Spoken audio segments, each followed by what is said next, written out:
Hola.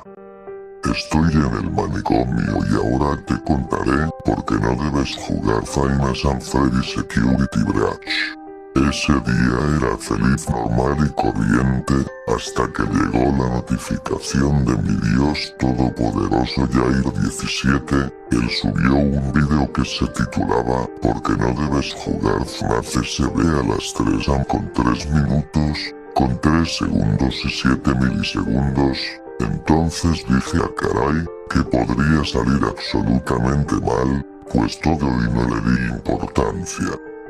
Puse a descargar el juego y se me instaló en 3 segundos por alguna razón, y me di la sorpresa de que pesaba 500 gigas.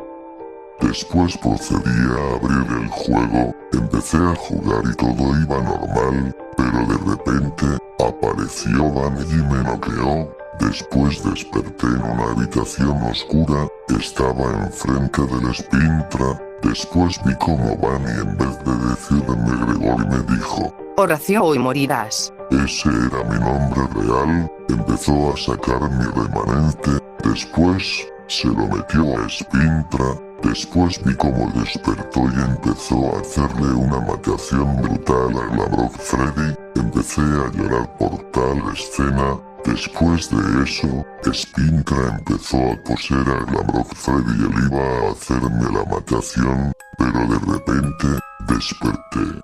Pensé que todo había sido un sueño, pero al lado de mí, estaba un peluche de Glamrock Freddy y había una nota que decía: vendré por ti.